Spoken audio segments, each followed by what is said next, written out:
रियासी के रामलीला मैदान से आपका स्वागत है। और ये देखिए किस तरह अब तीर चलाकर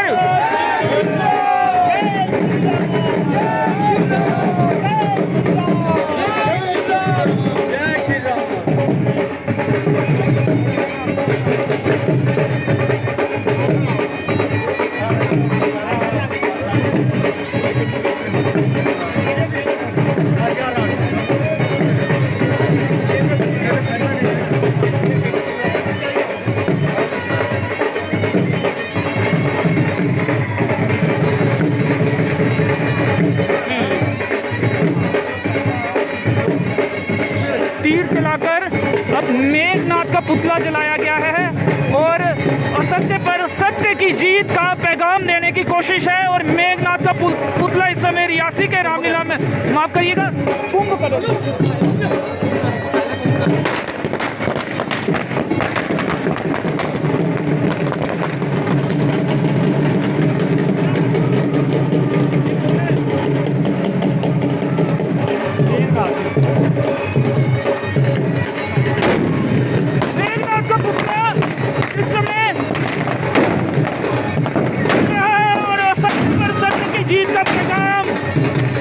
दशहरे का ये त्योहार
पहले कुंभकर्ण का पुतला जलाया गया और अब मेघनाथ का पुतला जलाया जा रहा है रियासी के रामलीला से। ये सीधी तस्वीरें आप देख रहे हैं।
रियासी के रामलीला मैदान में अब रावण का पुतला जलाया जाएगा।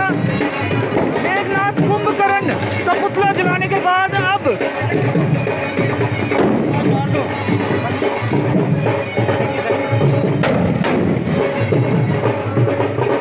और ये अब रावण का पुतला जलता हुआ रियासी के रामलीला मैदान से लाइव तस्वीरें ये आप देख रहे हैं।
पेशकश कोविड के चलते पिछले साल भी हमें दशहरा उत्सव को इसी मैदान में मनाना पड़ा था। आज हमें भी ऐसा लगता है कि रियासी की धर्मप्रिय जनता दशहरा को देखना चाहती है, लेकिन हमारी भी कुछ सामाजिक दूरियां होती हैं।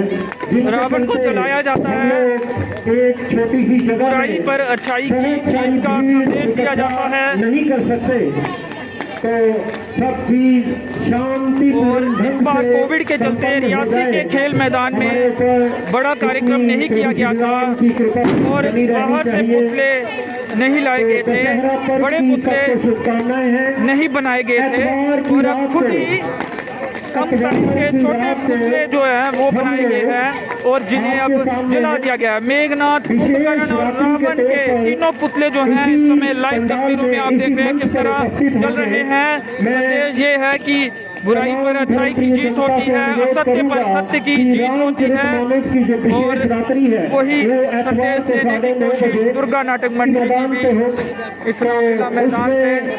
और देख सकते हैं तमाम लोग जो हैं जन्म सभा निश्चित पर चढ़कर भी दशहरे का पर्व देख रहे हैं, पुतले चलते हुए देख रहे हैं। और क्योंकि सभी को अनुमति नहीं थी अंदर आने की, तो इसलिए लोग बाहर से भी। अगर मेरी आवाज सुन रहे हो तो जल्दी से मेरे पास पहुंचे राहुल देव।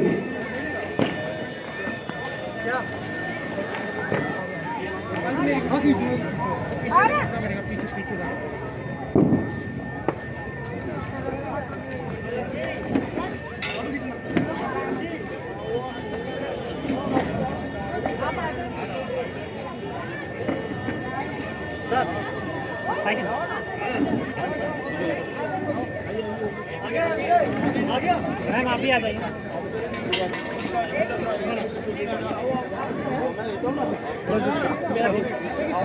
तेरा फोन है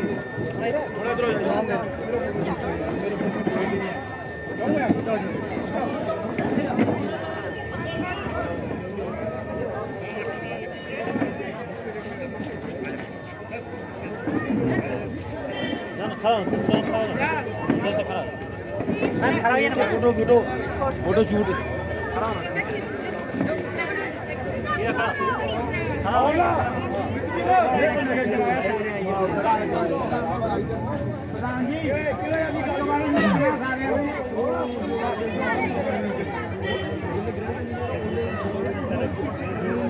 अब लोग जो हैं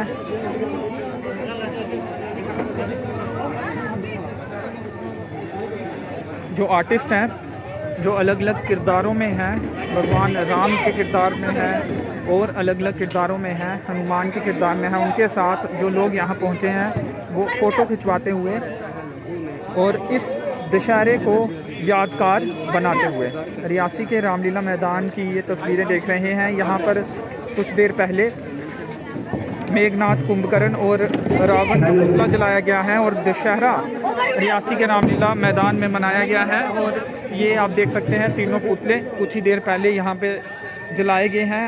असत्य पर सत्य की जीत और बुराई पर अच्छाई की जीत, गलत पर सही की जीत का जश्न यहाँ बनाया गया। सबसे पहले आपको बता दें कि चौक चबूतरा से शोभा यात्रा निकाली गई और शोभा यात्रा गणेश मंदिर से होते हुए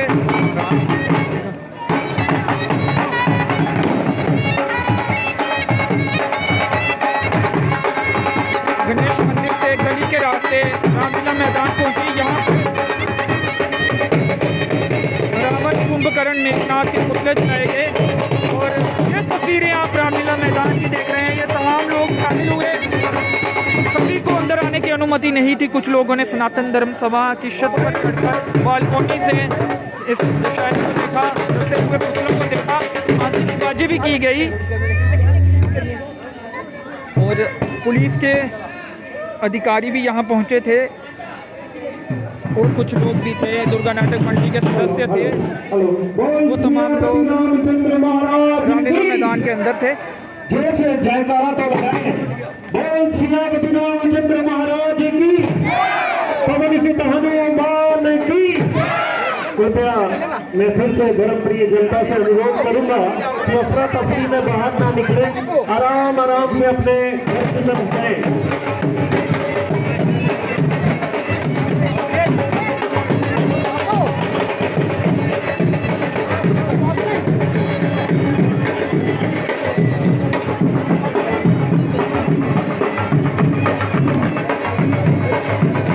कुछ ही देर में जो दुर्गा नाटक मंडली के प्रधान हैं उनसे बात करने की भी कोशिश करेंगे।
टोल बंद कराए।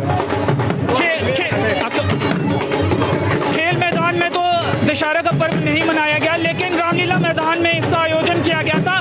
कैसा आयोजन रहा पूरा, और लोगों को अंदर आने की ज्यादा लोगों को अनुमति नहीं थी, हालांकि लोग आसपास की इमारतों में भी चलकर देख रहे थे। क्या कहना चाहेंगे, क्या अच्छे से संपन्न हुआ पूरा कार्यक्रम? बिल्कुल, मैं फिर से, मेरी आदत है इस पंडाल में घुसने के बाद, बोल सियापति रामचंद्र महाराज की जय, पवन सुत हनुमान की जय। सबसे पहले मैं अपने शहर को, अपने शहर वासियों को दशहरा पर्व की बहुत बहुत बधाई देता हूं। जहां तक आपने पूछा कि दुर्गा नाटक मंडली द्वारा की गई रामचरितमानस मंचन किस प्रकार रहा, तो आप खुद इसके गवाह हैं। और बहुत अच्छी भगवान की कृपा रही।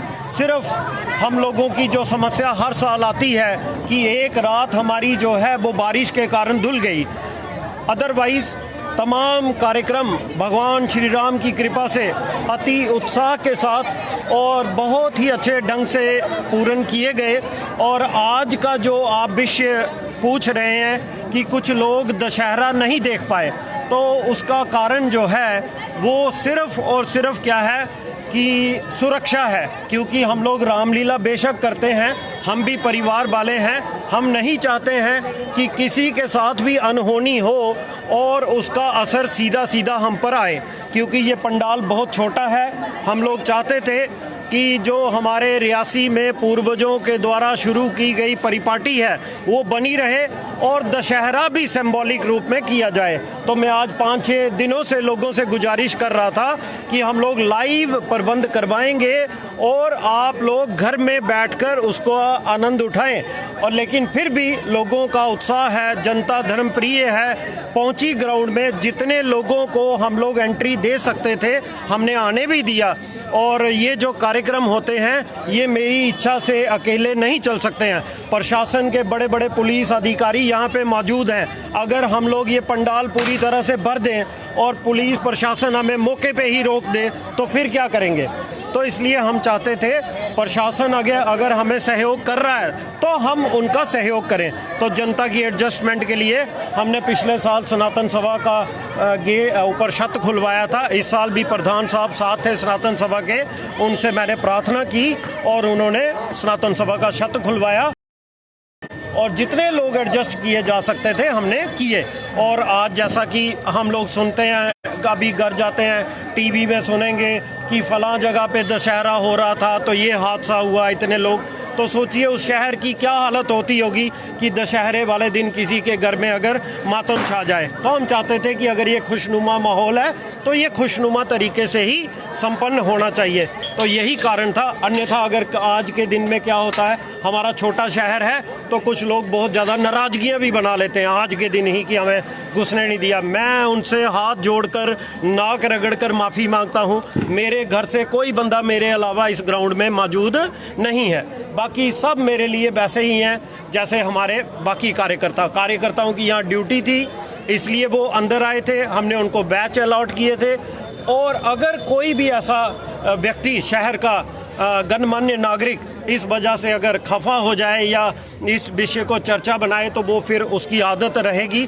अन्यथा मैं उनसे माफ़ी मांगता हूं जिनको ये लगा हो कि मैंने गेट बंद करवाने के बाद लोगों को रोका है, ऐसा कुछ भी नहीं है। बुराई पर अच्छाई की जीत होती है, सत्य पर सत्य की जीत होती है।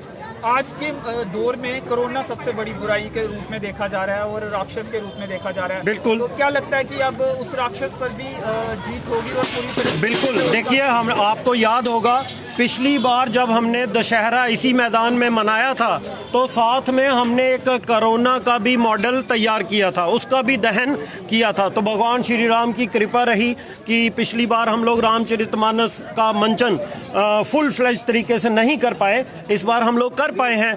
और कोविड भी सुनने में तो यही आ रहा है सरकारी आंकड़ों में कि पिछले एक हफ्ता से जो उसके संक्रमण की स्थिति है उसमें सुधार आया है और निरंतर संक्रमित लोगों की संख्या घटती जा रही है। तो भगवान से प्रार्थना कर सकते हैं कि हमारे शहर को, हमारे देश को जल्दी से जल्दी कोरोना मुक्त करे।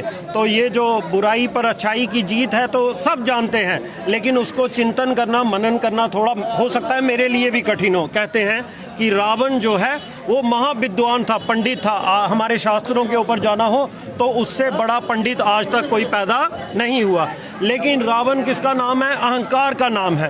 तो वो हो सकता है मुझे भी आता हो या किसी दूसरे को भी आता हो, लेकिन हम लोग हर साल दशहरा मनाने के बाद यही कोशिश करते हैं कि अगर हम लोग समाज सेवा का बीड़ा उठाते हैं या हमारे जिम्मे शहर की कोई इम्पोर्टेंट जो संस्था है वो हमें सौंपी गई है तो हम लोग उसका कामकाज जो है वो बैर भाव त्याग कर करें और इसको अपने जीवन में उतारें। तो ये वाकई बुराई पर अच्छाई की जीत का त्यौहार है। चिंतन भी करने की जरूरत होती है आज का दिन अपने स्वभाव के प्रति कि हम कहाँ जा रहे हैं, क्या सोच रहे हैं, दूसरों के प्रति इच्छा भाव भी रहता है लोगों में। तो आत्मचिंतन करने का दिन भी ये होता है। बिल्कुल। और दूसरा स्पेशल नाइट्स के बारे में जानना चाहेंगे। बिल्कुल, आत्मचिंतन करने का दिन होता है। और मैं आपको बताऊं कि मैं जब मतलब 2 साल का था तो मेरे पिताजी इस संस्था के साथ जुड़े हुए थे।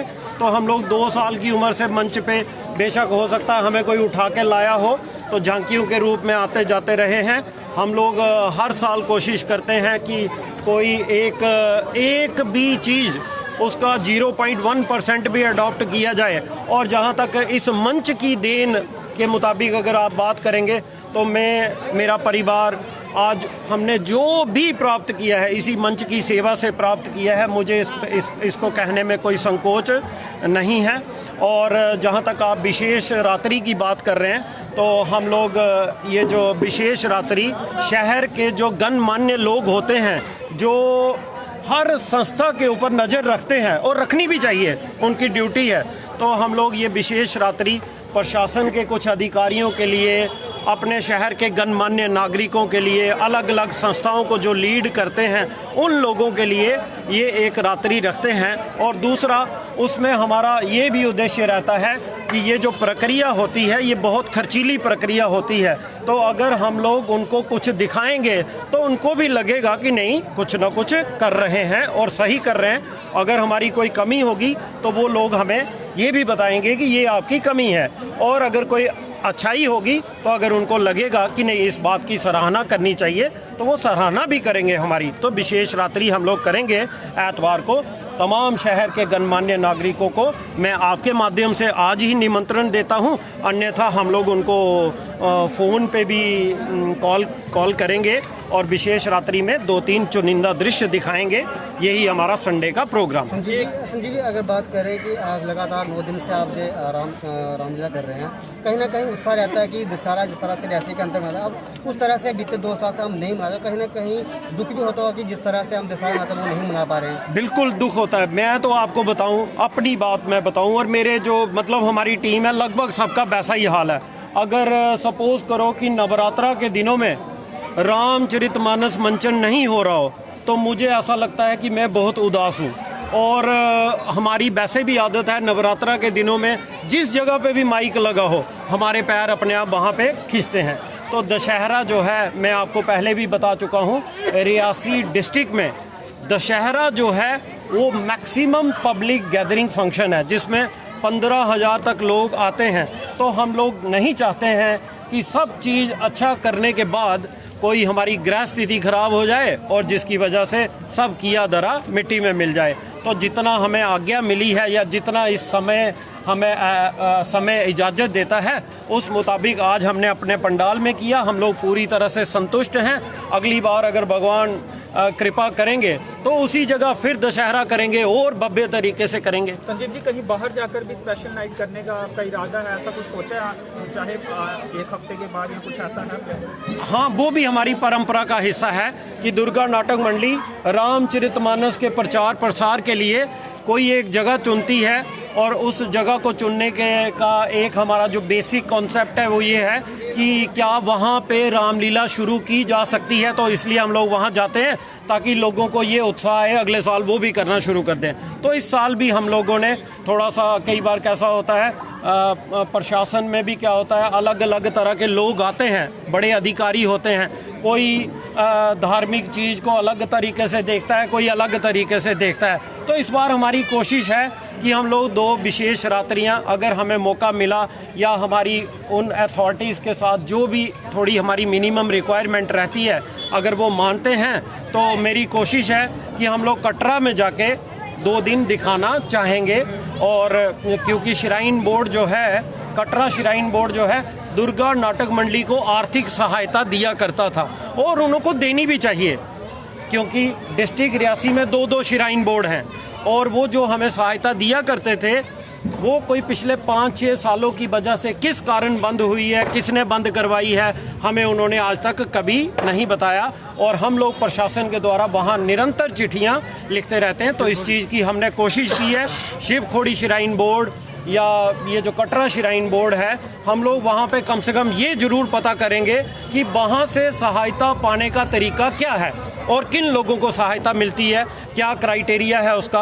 अगर नवरात्रा पर्व के दौरान रामचरितमानस मंचन को सहायता नहीं मिलती है तो बाकी किसी को अगर मिलती है तो उसका क्राइटेरिया क्या क्या है। क्योंकि अगर ऐसा देखा जाए तो वैष्णो देवी, शिव खोड़ी पे जो हमारा प्रथम अधिकार बनता है, ये प्रशासन का काम नहीं है कि अगर वो शिव खोड़ी में कोई झांकी निकलनी हो तो प्रशासन ही शिव जी बनाए, प्रशासन ही पार्वती बनाए। प्रशासन को हमसे कांटेक्ट करना चाहिए। हम लोग 1890 में एस्टेब्लिश्ड एजेंसी हैं तो इसलिए इस साल हम लोग कोशिश करेंगे, अपने सारे इस काम के ख़त्म होने के बाद बैठेंगे और चिंतन मनन करने के बाद इस चीज़ को अगर ज़रूरत पड़ी तो हम लोग अपने एलजी महोदय तक भी लेके जाएंगे कि आखिरकार अगर हम लोग ऐतिहासिक संस्था हैं, प्रशासन के भी अगर हमें कोई आदेश मिलते हैं कि ये चीज़ में सहायता कीजिए तो हम जाते हैं। तो हम लोग ये पता करेंगे कि क्राइटेरिया क्या है उनका।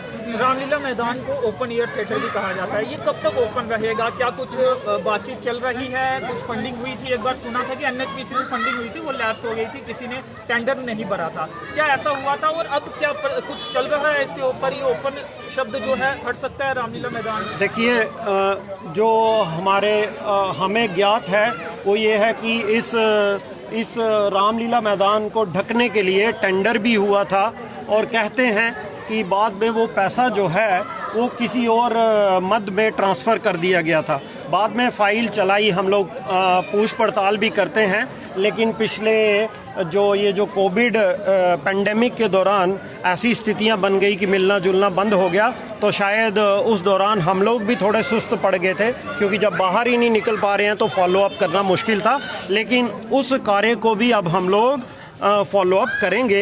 एनएचपीसी के द्वारा टेंडर निकाला गया था, शर्त नहीं पड़ पाई, किन कारणों से नहीं पड़ पाई, क्या वो फाइल फिर से भेजने की ज़रूरत है? तो उसके लिए जो भी शहर में बहुत सारे गणमान्य नागरिक रहते हैं, इन सब के साथ चर्चा करके हम लोग एक डेलीगेशन बनाएंगे और बहुत जल्दी अगले महीने हम लोग NHPC के जो भी हेड हैं उनसे मिलेंगे और इस बात को चलाएंगे आगे। संजीव जी, बीते साल की बात करें तो आपने यहाँ पे एक कोरोना का दृश्य देखा था। कोरोना का जो पुतला बनाया गया था उसको बिना जलाए ही आग लग गई थी, और बीते साल की बात करें इस साल की तुलना करें तो स्थिति काफ़ी सामान्य है। तो क्या मान के चले वो एक अच्छा संकेत था? बिल्कुल, देखिए हम लोग क्या होता है कि जब इस पंडाल के अंदर आते हैं ना, तो हो सकता है कोई कम धर्मप्रिय हो या कोई ज़्यादा हो, लेकिन इस पंडाल का और इस मंच की पता नहीं क्या खासियत है।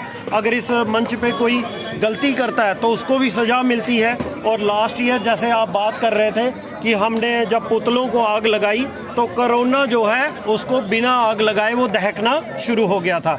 तो उसका अगर आप भी वो पूछ रहे हैं तो मैं भी यही मानूंगा कि वो एक हमारे लिए पॉजिटिव साइन था। और रियली अब कोरोना कम है और भगवान श्री राम से प्रार्थना है कि हम लोग जल्दी से जल्दी, हमारा देश जल्दी से जल्दी उससे मुक्त हो जाए और सब लोग जो हैं वो अपने अपने, क्योंकि कोरोना की वजह से रामलीला को ही नहीं आम जन को बहुत नुकसान हुआ है। कई लोगों के जो रोज़गार थे वो बिल्कुल बुरी तरह से प्रभावित हुए हैं। तो कोरोना ख़त्म होना चाहिए, ये मेरी इच्छा नहीं, भगवान से प्रार्थना है कि हम सब कोरोना से मुक्त हों और हमारा शहर, हमारी स्टेट फिर से तरक्की की राह पर दौड़े। संजीव जी, आज अतिथि कौन कौन थे? और अंतिम सवाल ये है कि बीजेपुर में 2 दिन की स्पेशल नाइट्स रखी गई हैं, वहाँ क्या आप आज जा रहे हैं?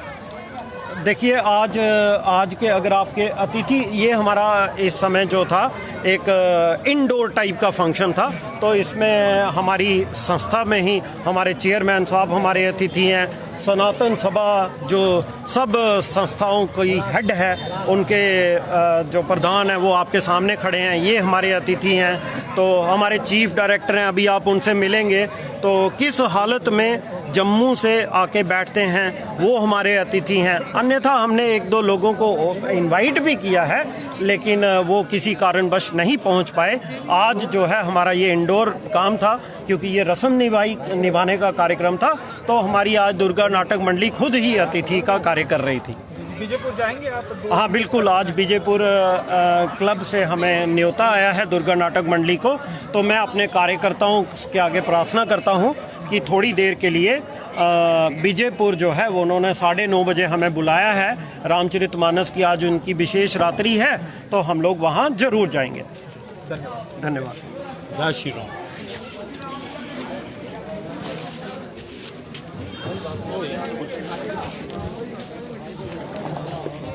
तो देख सकते हैं, ये ऐसी मान्यता है कि जो लकड़ियाँ पुतले जलने के बाद बचती हैं उसे लोग घर पे ले जाते हैं, और ये कहा जाता है कि उससे जो शैतानी ताकतें हैं वो घर पर नहीं आती हैं। अगर ये जो पुतले जलाए गए हैं मेघनाथ, कुंभकर्ण और रावण के, अगर जो जलाए गए पुतलों के बाद जो राख बचती है, जो लकड़ियाँ बचती हैं, उन लकड़ियों को अगर जली हुई लकड़ियों को अगर जो ठीक अवस्था में होती हैं उन्हें जब घर पे ले जाते हैं, तमाम ये मान्यता है और काफ़ी लोग ऐसा करते भी हैं। उन लकड़ियों को जब वो घर ले जाते हैं, अपने घर पे रखते हैं, तो ये मान्यता ये है कि बुराइयां जो हैं घर के अंदर नहीं आती हैं, यानी कि बुरी ताकतें जो हैं, जो लोग मानते हैं ऐसा, वो बुरी ताकतें घर के अंदर प्रवेश नहीं करती हैं। और इसी मान्यता के चलते काफ़ी लोग जो हैं वो यहाँ से जली हुई लकड़ियाँ जो हैं, जो थोड़ी ठीक अवस्था में होती हैं, वो यहाँ से अपने घरों में ले जाते हैं। तो देख सकते हैं, बुराई पर अच्छाई की जीत, असत्य पर सत्य की जीत, गलत पर सही की जीत का पर्व दशहरा रियासी के रामलीला मैदान में मनाया गया। और ये तीनों जो पुतले थे मेघनाथ, कुंभकर्ण और रावण के, वो अब पूरी तरह से जल चुके हैं और ये राख बन चुके हैं। पिछली बार कोरोना का पुतला भी यहाँ पे स्थापित किया गया था और उसे भी जलाया गया था। हालांकि जब दूसरे पुतलों को आग लगाई गई थी तो उसी दौरान चिंगारी से कोरोना का पुतला जो है वो अपने आप ही जल गया था।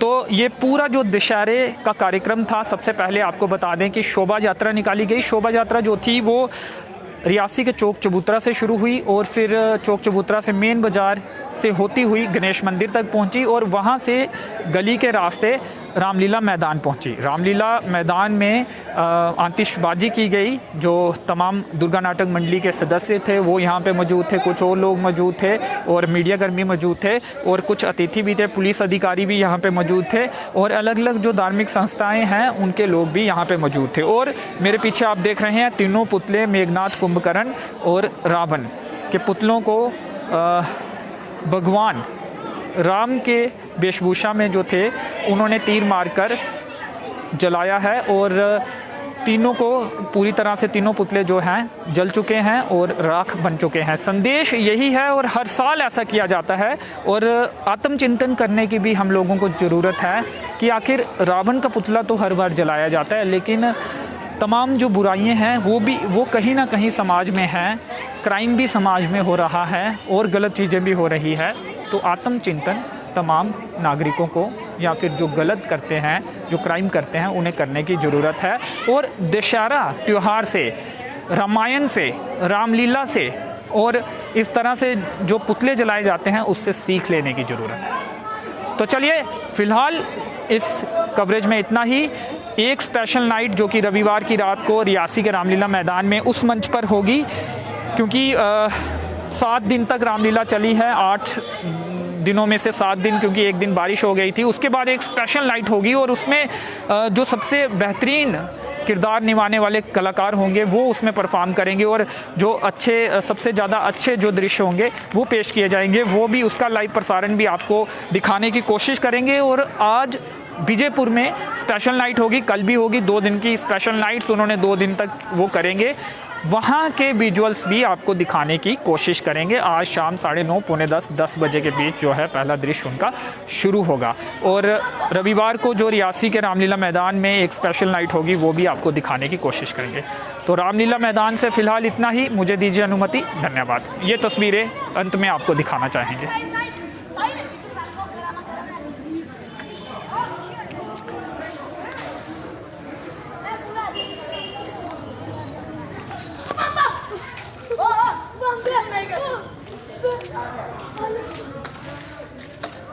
तो ये वानर सेना जो आप इस समय तस्वीरों में देख रहे हैं, उनकी वेशभूषा में ये कुछ बच्चे हैं।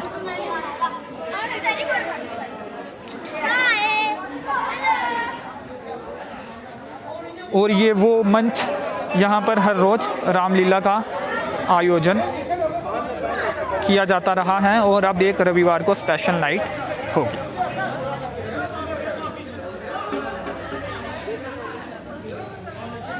तो चलिए फ़िलहाल इस कवरेज में इतना ही, मुझे दीजिए अनुमति, धन्यवाद।